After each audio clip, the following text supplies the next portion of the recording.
பஞ்சு முறுக்கு மந்த்ரா கடலை எண்ணெயில நானே பண்ணுது. ஒரு சேலஞ்ச், உங்களால இந்த மாதிரி முறுக்கு செய்ய முடியுமா? மந்த்ரா கடலை எண்ணெயில முறுக்கு செஞ்சு பாருங்க. Okay.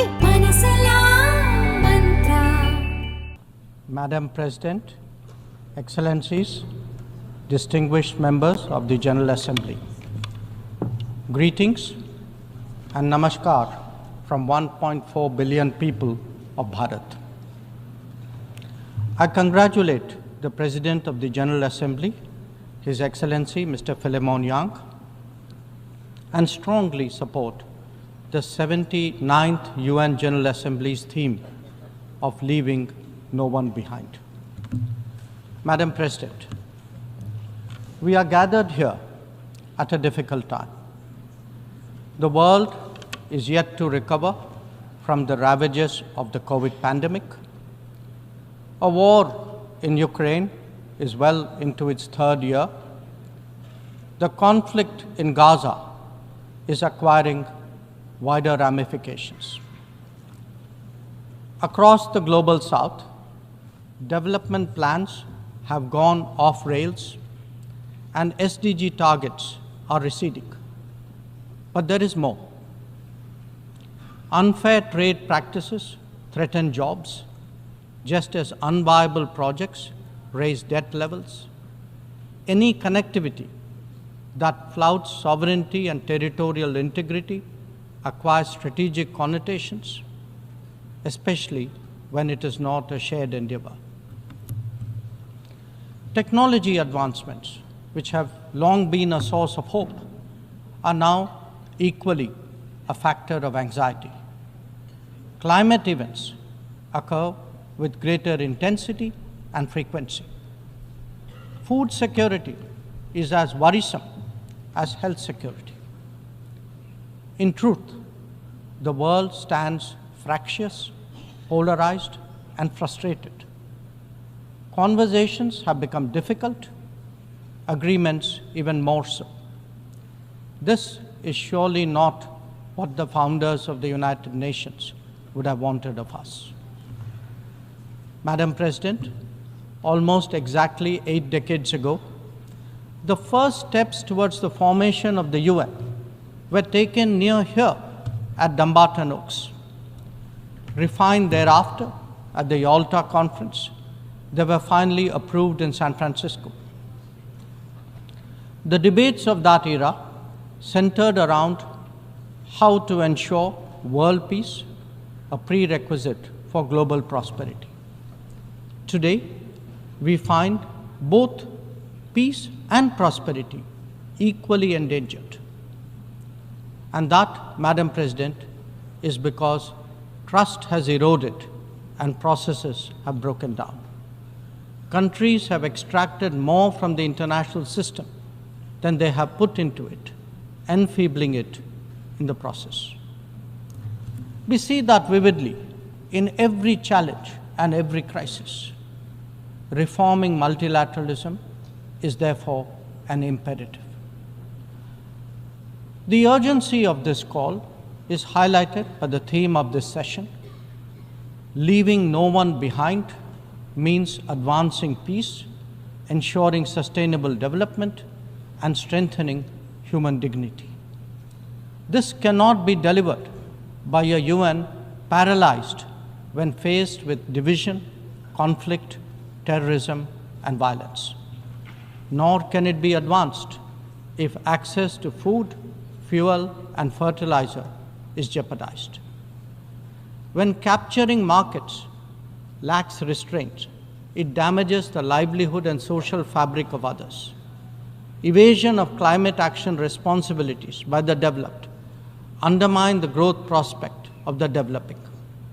Indeed, when resource crunch limits the very pursuit of SDG targets, it is not just economies, but human dignity itself that is imperiled. If the world is in such a state, this body must ask itself, how has this come to pass?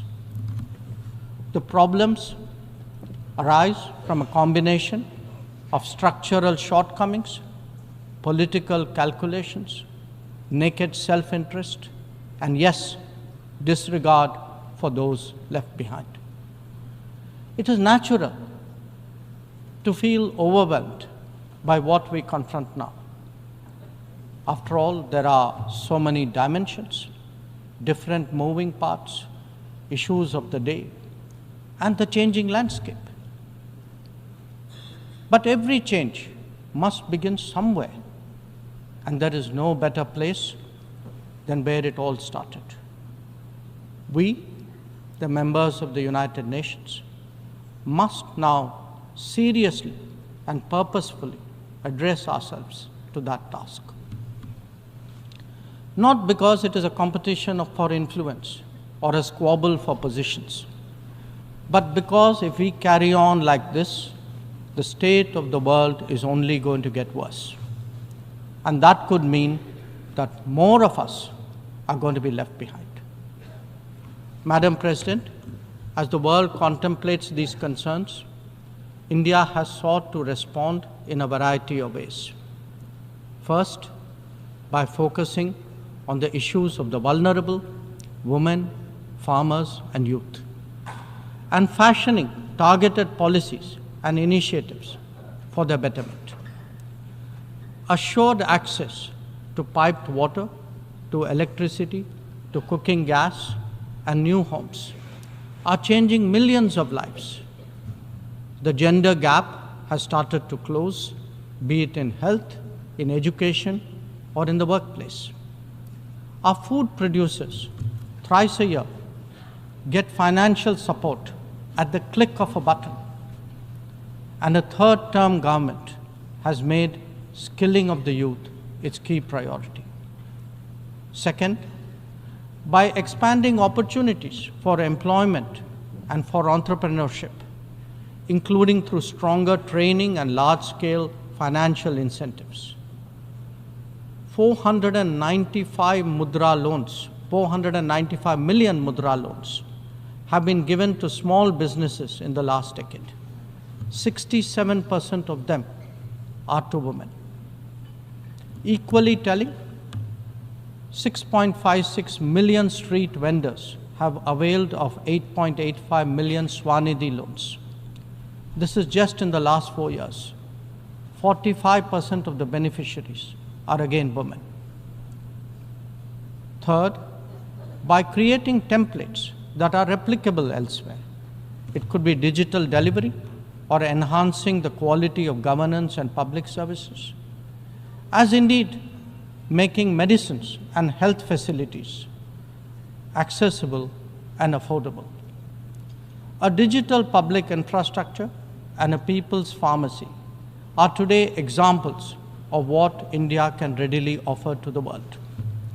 It is also an alternative vision where technology is used to empower, not to dominate. Fourth, by encouraging the Global South to voice its shared concerns and come together.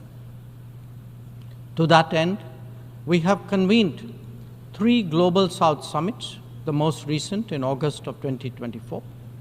And fifth, by contributing to the well-being of the global commons and responding to the pressing needs of those in distress. This has ranged from undertaking projects in 78 nations, providing resources to neighbors, and responding to HADR situations, to supplying medicines and ensuring maritime safety and security.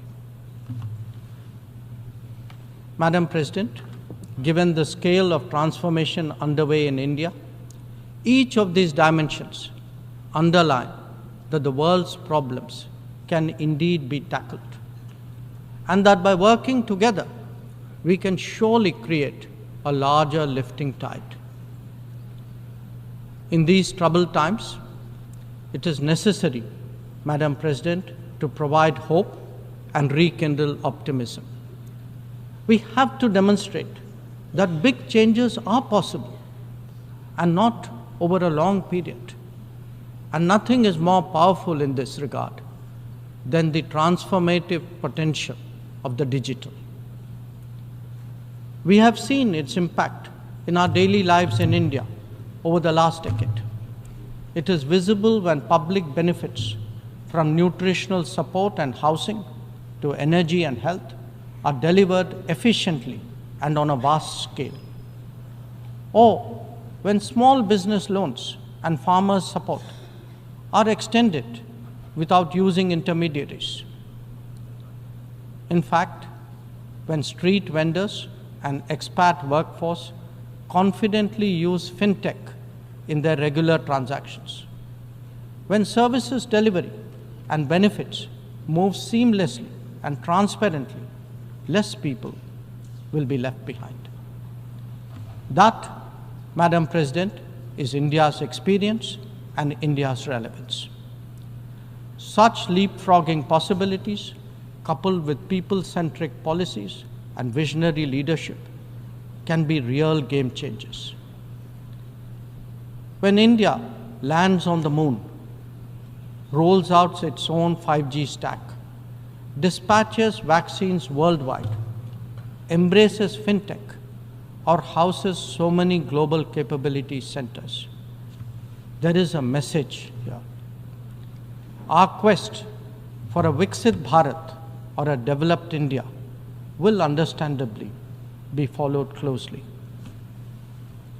Madam President, an important cause of many getting left behind has been the unfairness of the current globalization model. Over-concentration of production has hollowed out many economies, impacting their employment and social stability.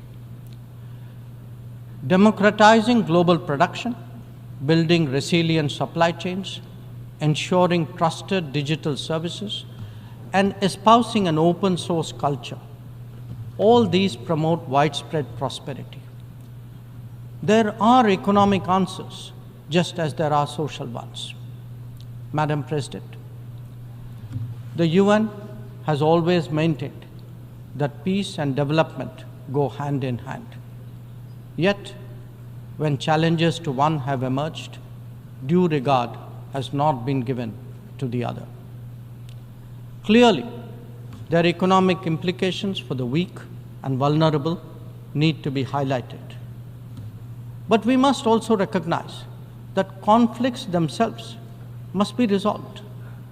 The world cannot be fatalistic about the continuation of violence on a large scale, no more than be impervious to its broader consequences.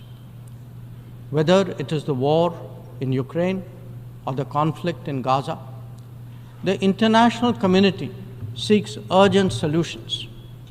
These sentiments must be acknowledged and acted upon. Madam President, the UN is a testimony to the agreed principles and shared objectives of the world order. Respect for international law and commitments are among the foremost in that regard. If we are to ensure global security and stability, then it is essential that those who seek to lead set the right example. Nor can we countenance egregious violations of our basic tenets. Terrorism is antithetical of everything that the world stands for. All its forms of and manifestations must be resolutely opposed. The sanctioning of global terrorists by the United Nations should also not be impeded for political reasons. Madam President, many countries get left behind due to circumstances beyond their control. But some make conscious choices with disastrous consequences. A premier example is our neighbor, Pakistan. Unfortunately, their misdeeds affect others as well, especially the neighborhood. When this polity instills such fanaticism among its people, its GDP can only be measured in terms of radicalization and its exports in the form of terrorism. Today, we see the ills it sought to visit on others consume its own society.